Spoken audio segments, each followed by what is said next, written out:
see so many friends and delighted to be here with these extraordinary partners. I thank you so much for all that you do every day, and with the era, and thank you for the Tri-Caucus hosting this event. This is a year to get it done. We have been struggling and struggling and struggling to cover every child for I don't know how many years. And I agree with Mira that it is time to cover everybody in America. That's long overdue.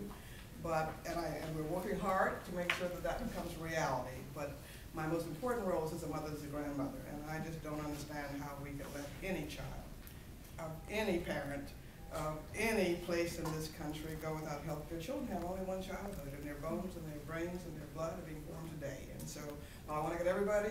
If you don't get everybody, you got to get every child and every pregnant mother. We cannot have 800,000 mothers be pregnant each year and not having prenatal care. We've got one of the highest low birth weight rates in the world, and if we're going to stop the first entry point into the cradle to prison pipeline, which is, and that is the babies are born with 3 and 4 strikes against them, and low birth weight to a poor or abused or substance abusing parent, you've got to, you can't wait, and it's cost so much less. We talk about controlling health costs.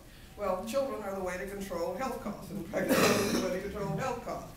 It's so much more expensive to keep a low birth weight baby in neonatal intensive care for many, many months, and the longer term costs, maybe special education needs and failure to thrive and all of that, extraordinarily expensive. Let's save some money, and let's save some lives, and let's put children into our life with a reasonably level playing field. We all know that prevention saves money, saves lives. Every dollar you invest is going to save 18 or 19 on the other end. So if you're really, again, concerned with escalating health costs, invest in children, invest in prevention, invest in primary care, and the numbers are there for all of us to see.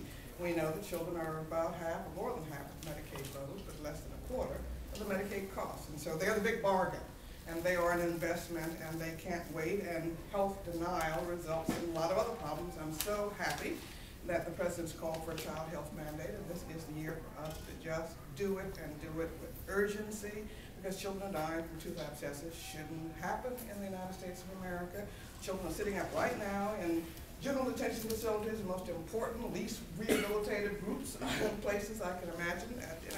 Shouldn't happen in America. Parents should not have to judge themselves neglected or abused in order to get mental health coverage for their children, and we've got to begin to change that now. And if we're going to achieve the extraordinarily important goal of making sure we have the highest college graduation rates, which is where we've got to go if we're going to compete in this country, we need to start at the beginning, because our pool gets dwindled away with all of these convergences of risk that we can do something about right now. And so I think you've heard all the principles. We know how to do it. We just have to do it, and we've got to build the voice and make sure that children are not left behind, and pregnant women are not left behind in the context of this debate, that we get all. God did not make 2 classes of children, all children. And I'm very grateful, as all of us are, that we are expanding CHIP, but with the 4 million there, you're still leaving 5 million out of the house, and there's probably more because of the economic downturn and loss of employee insurance, and because of the budget shortfalls and balanced budget amendments in 49 out of 50 states.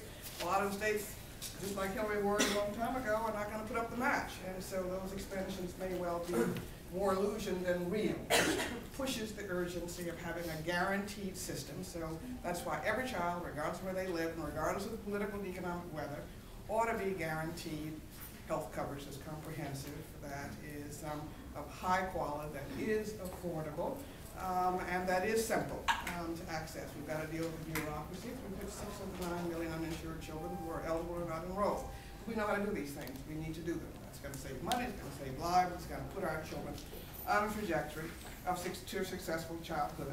This is Minority Health Month, and we know that health problems and health uninsuredness is something that affects 46 million Americans of all colors, but we also know that minority children and minority communities who are disproportionately poor face disproportionate risk. Again, not 2 classes of children. We've got to have a level playing field in this country if we're going to honor our creed and prepare for the future.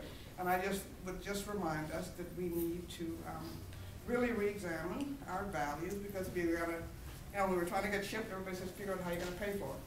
We couldn't find the money, to try to talk about covering our children or pregnant mothers.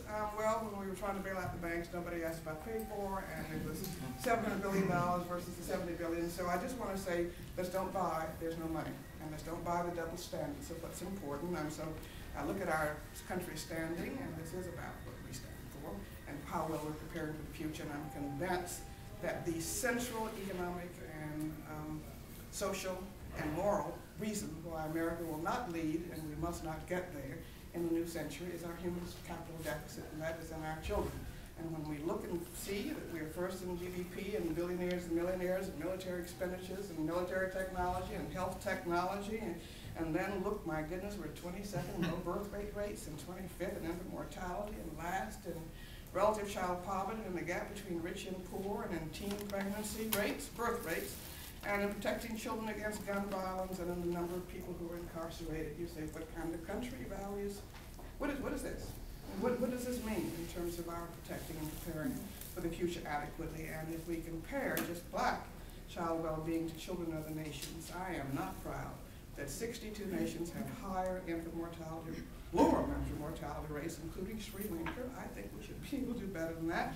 Over 100 nations have low birth rates. If we just take our black children births, if we take our black children, that includes Algeria and Botswana and Panama, and you say, what in the world is the matter with us? And the black women in the United States are more likely to die from complications of pregnancy and childbirth than mothers in Turkmenistan.